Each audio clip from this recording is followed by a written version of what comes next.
이 누가복음 8장에는 우리 지난 시간에 생각해 본 바와 같이 22절에서 25절에 있는 예수님께서 갈릴리 호수에 풍랑을 잠재우신 그 사건과 또 우리 읽지는 않았지만 26절부터에는 이제 그 거라사 지방에서 군대 귀신 들린 자를 고치신 사건과 오늘 본문에는 회당장 야이로의 딸을 살리신 사건과 그다음에 이제 12해 동안 혈루증을 앓던 여인을 고치신 이 사건이 중첩이 되어서 여러 가지 기적 사건들이 연달아 기록되어 있습니다. 우리 갈릴리 호수를 잠잠케 하신 하나님의 기적 속에서 본 것처럼 예수를 보내신 우리 하나님은 이 세상에 권세를 쥐고 계시는 유일한 하나님이신 것을 선포하는 그런 장면이었습니다. 이 세상의 법칙과 비인격성과 비교할 수 없는 한 인격자이신 하나님께서 온 우주와 존재와 역사의 주인이시라 하는 성경의 선언입니다. 오늘 우리가 보고 있는 본문은 그 인격자 하나님이 그의 권세와 그 크신 권위로 이제 부르시는 각 인격에게, 각자에게 당신의 다스리심의 대상으로 부르시는 각 자녀들에게 어떻게 개인적으로 찾아오셔서 은혜를 베푸시고 그의 존재와 생애를 만족해 하시는가 하는 것을 그분이 사랑의 하나님, 은혜의 하나님이신 것을 이 사건을 통하여 우리에게 깨우쳐 주십니다. 그리고 예수께서는 39절에 있는 바와 같이 집으로 돌아가 하나님이 내게 어떻게 큰 일을 행하셨는지를 말하라 라고 함으로써 그 사실을 증언토록 이렇게 요구하고 있습니다. 우리 기독교 신앙을 대표하는 말로 믿음이라는 단어가 있습니다. 기독교 신앙인이 된다라는 말을 쉽게 예수를 믿는다 라고 그러죠. 믿음은 기독교의 중요한 본질을 대표하는 단어입니다.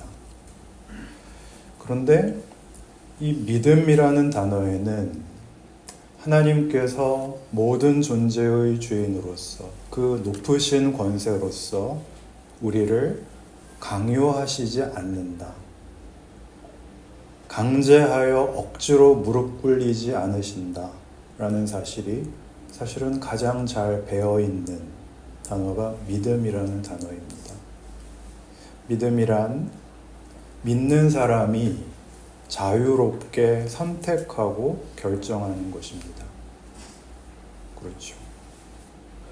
우리 옛날 목사님들이 많이 하시던 실수, 덮어놓고 믿어라 라는 식의 그렇게 외압이 있으면 사실은 믿음은 생겨나지 않습니다. 왜냐하면 인간이 그렇게 창조되었기 때문입니다. 하나님이 그렇게 만드셨기 때문에 힘의 논리에 좌우되거나 거기에 어떤 공포나 두려움이 끼어들면 그걸 믿음이라고 할 수는 없습니다. 우리 모두가 알고 있는 사실입니다. 혹 누군가에게 소위 가스라이팅이라는 것을 당해서 내가 어떤 대상을 믿고 있다라고 착각할 수도 있겠으나 그건 그야말로 착각일 것입니다. 그것은 그 가스라이팅이라는 말의 사전적 의미가 그렇듯 타인을 위한다는 명목으로 심리나 상황을 조작해서 그 사람을 통제하려고 하는 그런 학대 행위이기 때문입니다. 기독교 신앙의 핵심은 하나님이 얼마나 위대한 분이신가가 강제가 아니라 각 개인의 믿음으로만 확인된다는 사실입니다. 물론 어떤 공포나 두려움 또는 현실적 필요가 기독교 신앙을 받아들이는 하나의 계기가 될 수는 있습니다. 그러나 그 계기와 과정이 결국 온전한 믿음으로 향해 갈 때는 그런 이해관계나 힘의 논리를 벗어나 자유로운 항복, 굴종이 아닌 순종을 하게 되는 것이 기독교 신앙이라는 것을 우리 압니다. 그래서 기독교 신앙에는 늘 불만이 있습니다. 자유로운 것이기 때문에 생기는 불만입니다. 왜냐하면 우리가 하나님을 다 이해할 수 없기 때문입니다. 자유롭게 순종을 할지언정 우리 믿음의 대상인 하나님이 늘 우리 이해의 범주를 넘어서시기 때문에 우리는 믿기는 하지만 늘 마음에 의문을 가지게 됩니다. 만일 우리가 믿는 하나님이 우리가 완벽하게 이해할 수 있는 신이시라면 우리에게는 의심도 불만도 있을 수 없을 것입니다. 주일날 교회에 나오셔서 설교를 들으시는 여러분의 표정을 보면 알 수 있습니다. 불만이 있으시구나. 이해가 안 되시는구나. 물론 제가 설교를 잘 못해서이겠지만 그러나 여러분 만일 어떤 설교를 들으셔서 이제 하나님을 내가 완벽하게 이해했다 그러신다면 여러분이 그때 이해하신 그분은 이미 하나님이 아니십니다. 그건 여러분의 이해의 범주 안에 무엇에 불과할 것입니다. 지난 3년여 동안 많은 우리나라의 국가적 중대사들이 무속신앙에 의해서 결정되곤 했다는 그런 의혹들이 있습니다. 실제로 여러 무속인들이 정체를 드러내기도 했고 높은 분들과의 연관성이 드러났습니다. 상식적으로는 잘 이해가 되지 않는 일들이 벌어지기도 했습니다. 심지어 계엄령을 내렸던 날짜와 시간도 무속에 의지하는 바람에 실패하셨다라는 설들이 있었는데 무속의 특징은 10번 점을 쳐서 한두 번만 맞으면 용하다고 한답니다. 그리고 거기에 의존하게 된답니다. 틀린 8번, 9번은 그건 내가 치성이 부족해서 라고 믿는답니다. 또 한 가지, 죄를 많이 저지르는 사람들이 정상적인 종교보다는 무속을 의지한답니다. 왜냐하면 정상적인 종교에서는 회개하고 가서 다시는 죄를 짓지 마십시오 라고 하는데 무속은 죄를 지을 때마다 가서 굿하고 죄를 씻고 또 다시 죄를 지어도 괜찮다는 겁니다. 제가 이 이야기를 듣고 참 많이 찔렸던 것은 우리 기독교, 개신교도 비슷해졌죠. 무속화되어 버린 것입니다. 무슨 어려움이 생기면 다 치성을 바치라고 하고 기도가 부족해서 그렇다고 하고 헌금 더 바치라고 하고 회개하고는 또 죄를 짓기를 반복하니까요. 회개가 책임과는 상관없이 스스로에게 주는 면죄부에 불과해졌으니까요. 그러나 기독교 신앙이 우리에게 믿음을 요구하고 믿음을 허락한다라는 말이 가지는 어떤 성경의 가르침에 대한 올바른 이해가 있다면 그렇게는 될 수 없을 것입니다. 우리는 예수를 믿지만 불만인, 그래서 이 문제로 이렇게 본질을 살짝 왜곡하는 교묘한 그런 자기 기만에 빠져 있는 것이 아닌가 그런 생각이 듭니다. 우리는 우리가 믿는 하나님이 믿음의 대상이라는 말을 자주 놓칩니다. 왜냐하면 결국 믿고는 있는데 어떻게 믿게 되었는지는 사실 잘 모르기 때문입니다.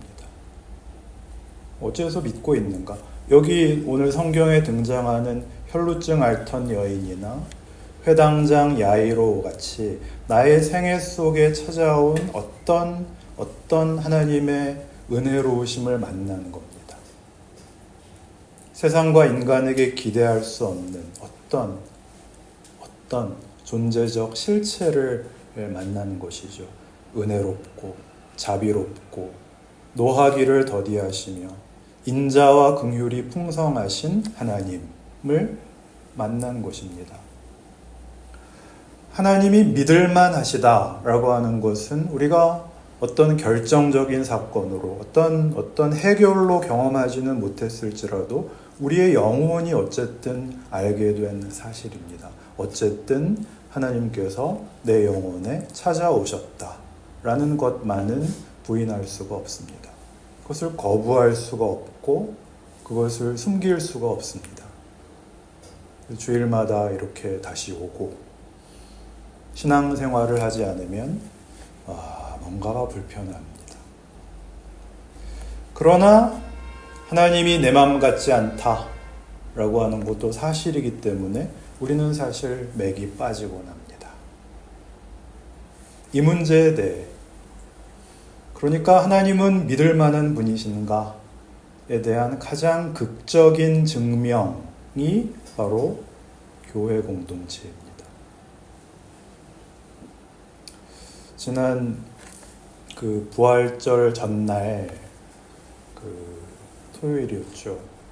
제가 어릴 적 다니던 교회의 선배님 두 분이 저희 교회를 찾아오셨습니다. 제가 이제 고등학교 때부터 청년 때 신학교 다니고 첫 사역까지를 이제 그 교회에서 시작한 그분들이 그때 저를 새끼 전도사라고 불렀던 분들인데 작년 여름에 올로 목사님 사모님이 별세하셨다는 얘기를 보고를 듣고 한 30년 만에 장례식장에서 뵙고 저희 교회 얘기를 들으시고 찾아오시는 것이었습니다. 제가 어릴 적 다니던 모 교회는 지금은 없어졌습니다. 그분들과의 대화도 이제 나눴지만 부족한 게 참 많은 교회였습니다. 겨울에는 이렇게 무슨 단열 같은 게 제대로 안 돼 있어서 교회 건물이긴 한데 바람이 들어오고 난로도 제대로 갖춰져 있지 않아서 벽걸이 전기 난로 이런 거 그때 썼던 것 같습니다. 그런 걸로 난방하고 여름에는 에어컨 없이 그냥 선풍기로 그렇게 더웠습니다. 그런데 그 교회를 떠올리면 지금도 마음이 참 따뜻해집니다. 저를 반겨주고 환대해 주었던 참 좋은 교회의 모본, 저에게는 완벽했던 교회의 모범으로 남겨져 있습니다. 교회는 사실 다른 이유로는 함께 있을 수 없는 사람들이 함께하는 공동체입니다. 세상적인 조건들, 세상적인 기준들, 취미, 성격, 관심이 모두 다릅니다. 딱 한 가지 이유로 모이는데 그것은 다 예수를 믿는다는 사실입니다. 근데 그것도 다 달라서 어떤 분은 적극적으로 믿는 분도 있고 어떤 사람은 믿는지 마는지 하는 분도 있는데 그런데도 오직 예수 그리스도를 믿는다는 것 때문에 하나가 된 공동체입니다. 중요한 것은 바로 그 사실로 교회는 하나님이 우리에게 허락하신 구원이 우리의 어떤 조건이나 자격, 세상의 어떤 약속이나 보상과 상관없는 그런 일임을 증언한다는 것입니다. 너무나 다른 사람들의 다른 형편 속에서의 믿음이기 때문에 기독교 신앙이 보편적이라는 것을 증언합니다. 여기서 보편적이라는 것은 모든 인간에게 필요한 것이라는 증언으로서의 보편성입니다. 어떤 환경, 어떤 현실과도 상관없이 모두에게 필요하고 모두에게 고백되는 것으로서의 보편성입니다. 우리 사도신경에 거룩한 공교회를 믿습니다 할 때 그 공교회가 바로 보편적 교회라는 뜻입니다. 라틴어 원문에는 에클레시암 가톨리캄 이라고 되어 있습니다. 그 가톨릭이라는 단어가 보편적이라는 뜻인데 그 단어를 이제 천주교회가 가져다가 쓴 것이죠. 그래서 교회는 이 다름, 이 다양성, 각 개인의 개성이 존중되는 그 차이를 분명하게 이해하고 있어야 됩니다. 이것 이외의 무엇으로, 즉 인위적으로 교회를 묶으려고 하면 안 됩니다. 교회가 일치하기를 바라는 것은 신앙 고백 외에는 아무것도 없다는 말이 있습니다. 예수 그리스도를 믿는다라는 그 신앙 고백과 그래서 예수의 명령을 쫓는 것을 지상 명령으로 하는 것 외에 다른 어떤 것으로는 교회는 강요할 수 없습니다.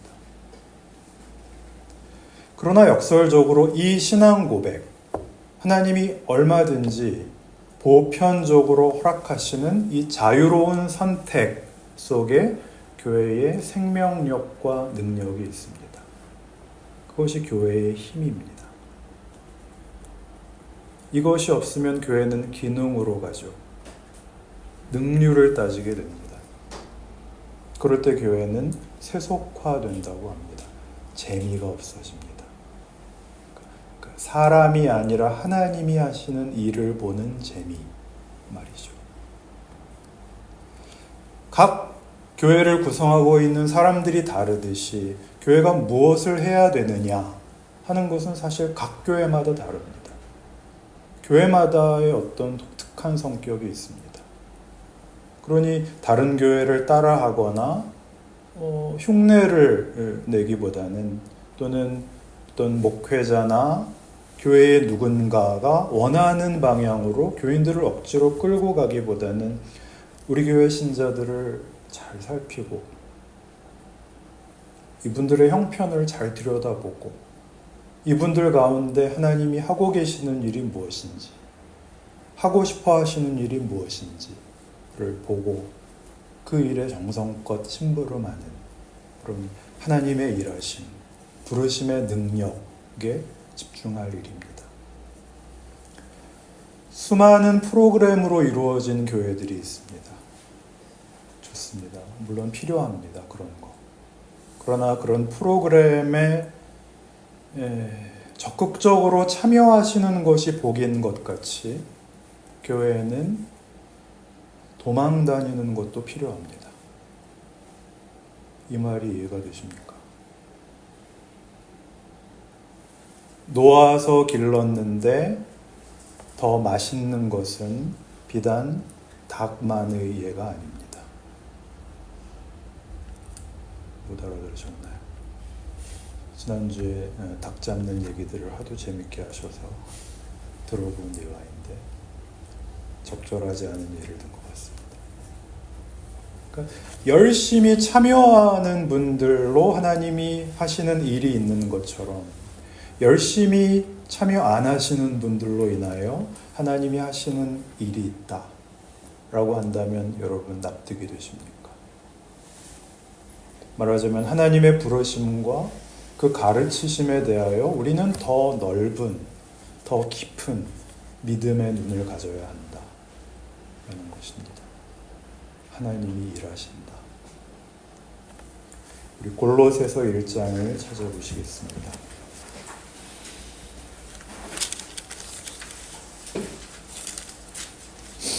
골로새서 1장 24절 325페이지입니다.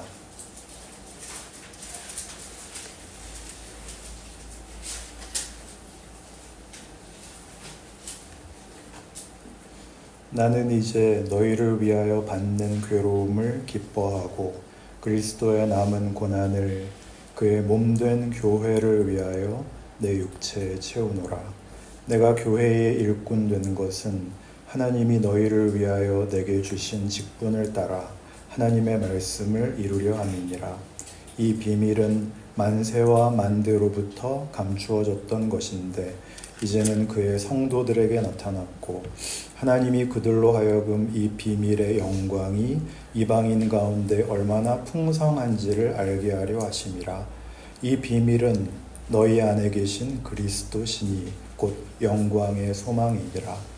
우리가 그를 전파하여 각 사람을 권하고 모든 지혜로 각 사람을 가르침은 각 사람을 그리스도 안에서 완전한 자로 세우려 함이니 이를 위하여 나도 내 속에서 능력으로 역사하시는 이의 역사를 따라 힘을 다하여 수고하노라. 바울의 고백입니다.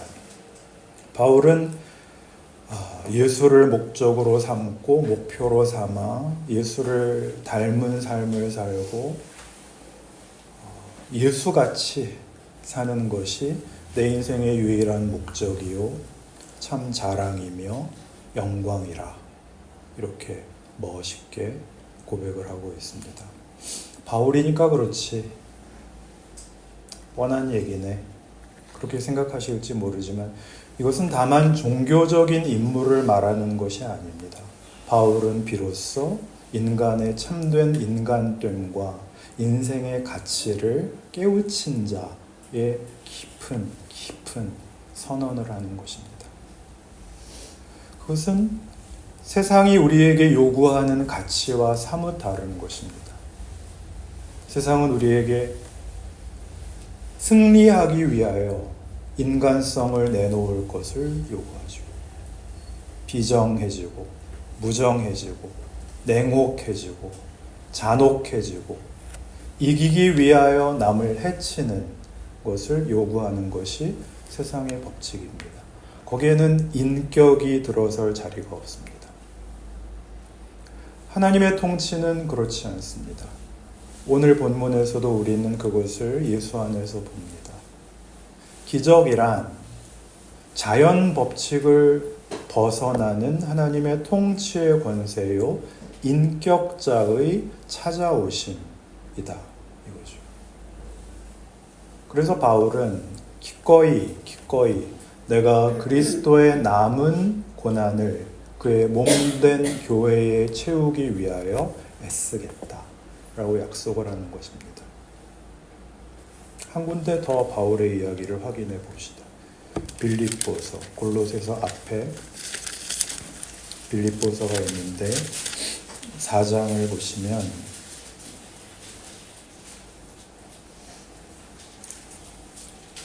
10절 이하의 우리 신자의 신앙생활의 각오를 이렇게 피력하는 데가 있습니다. 10절부터 13절까지 여기는 같이 읽읍시다. 시작. 내가 주 안에서 크게 기뻐함은 너희가 나를 생각하던 것이 이제 다시 싹이 남이니 너희가 또한 이를 위하여 생각은 하였으나 기회가 없었느니라. 내가 궁핍함으로 말하는 것이 아니니라. 어떠한 형편이든지 나는 자족하기를 배우노니 나는 비천에 처할 줄도 알고 풍부에 처할 줄도 알아. 모든 일 곧 배부름과 배고픔과 풍부와 궁핍에도 처할 줄 아는 일체의 비결을 배웠노라. 내게 능력 주시는 자 안에서 내가 모든 것을 할 수 있느니라. 아멘. 13절은 굉장히 유명한 구절이죠. 내게 능력 주시는 자 안에서 내가 모든 것을 할 수 있다는 모든 것이 형통하고 순조롭게 풀리는 사람이 하는 굉장히 적극적이고 긍정적인 선언으로 보여집니다. 전혀 그렇지 않은 말씀입니다. 이 글을 쓸 당시에 바울은 로마 감옥에 갇혀 있었고 언제 죽을지 모르는 내일을 약속할 수 없는 그런 형편에 있었습니다. 빌립보 교회 성도들이 그를 이렇게 위문하러 옵니다. 저들의 찾아옴과 그 격려에 대하여 바울이 감사합니다. 고맙습니다.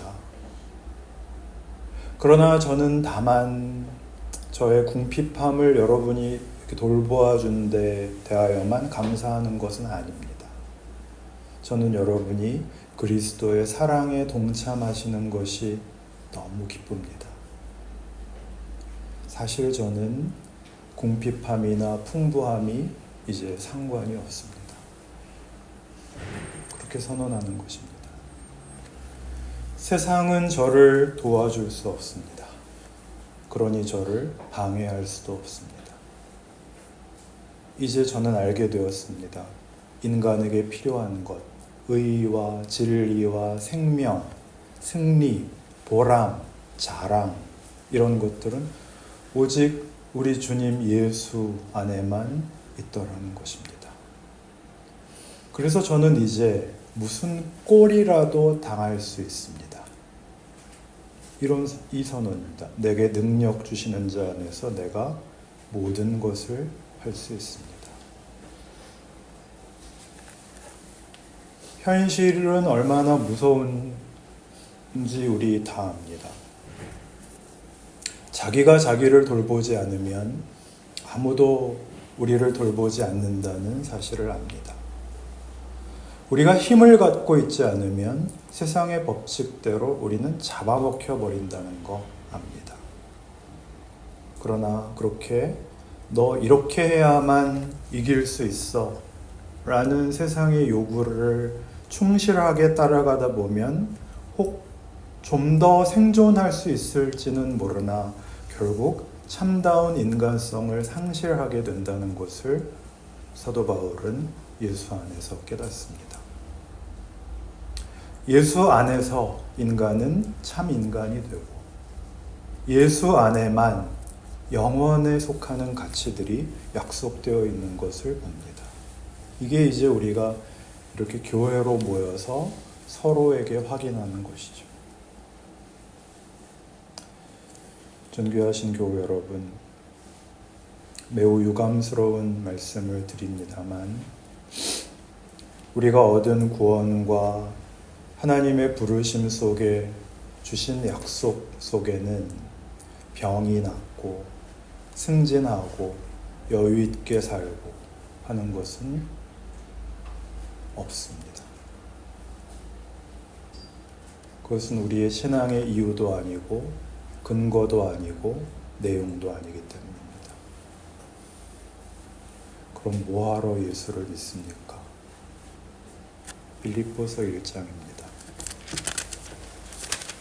빌립보서 1장 20절.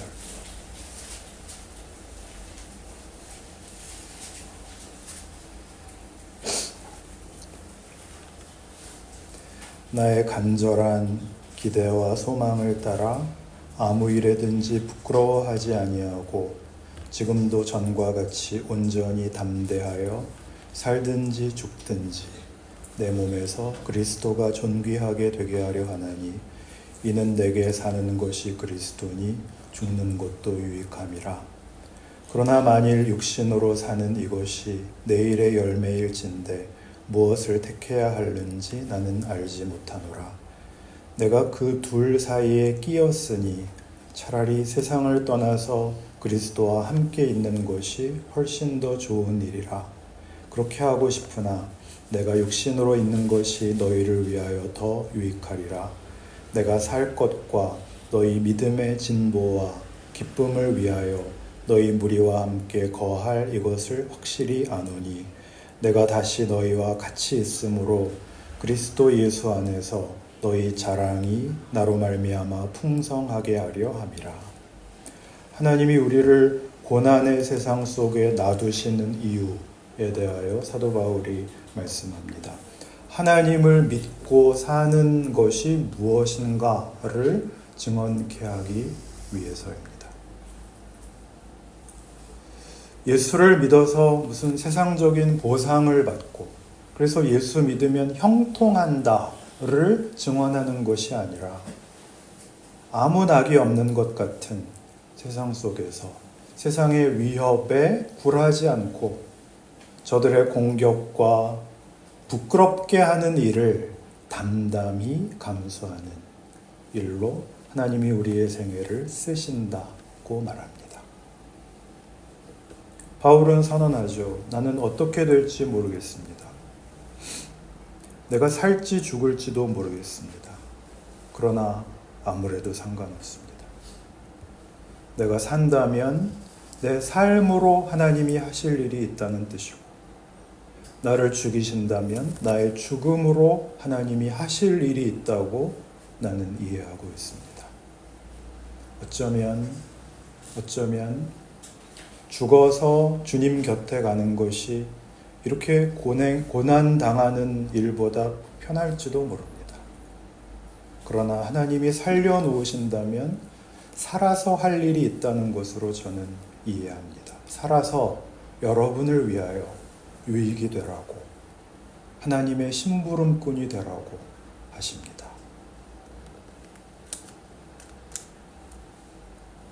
외람되지만 우리도 이제 나이가 들어가는데요. 나이 들어서 가지는 그 최고의 신앙의 경지는 세상의 공격과 유혹 앞에 그리 놀라지 않고 서 있는 담담함이랍니다.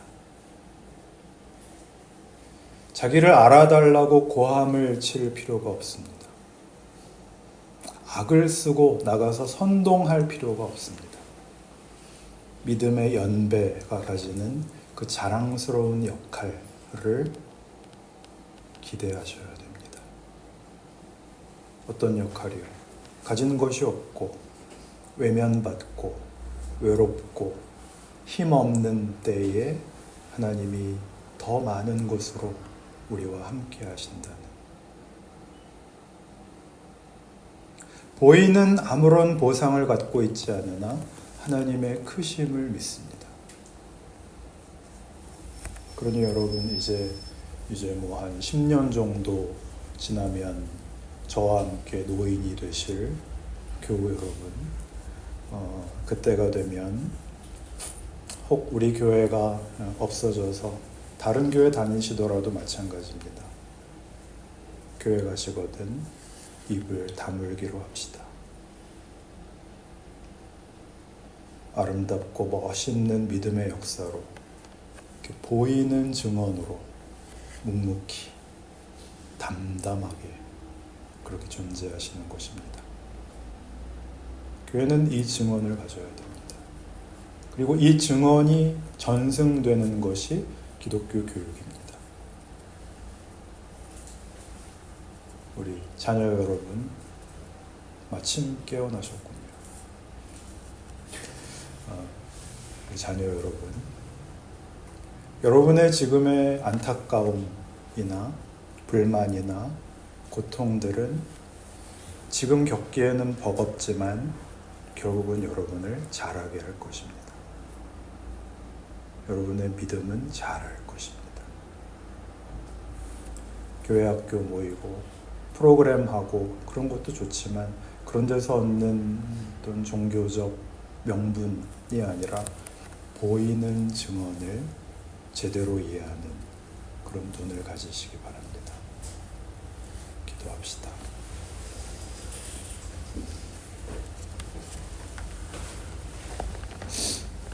하나님 아버지, 우리가 살면서 이런저런 현실의 위협을 당하고 고생을 하고 망신과 상처를 뛰어넘어 하나님의 하나님 되심과 우리를 향하신 하나님의 부르심과 다스리심에 대하여 증언합니다. 하나님은 우리의 찬송을 받으실 분이요, 우리를 죄와 사망, 더러움과 못난 수치스러운 인간으로부터 구원한 분이십니다.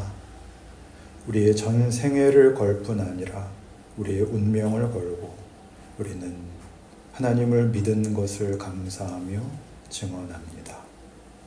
이 교회에 허락하신 성도들에게 부모들과 자녀들 사이에 하나님의 하나님 되심이 참으로 아름답고 멋지게 이어지는 역사가 있게 하시고, 증언이 있게 하시고, 고백이 있게 하시고, 기적이 있게 하여 주옵소서.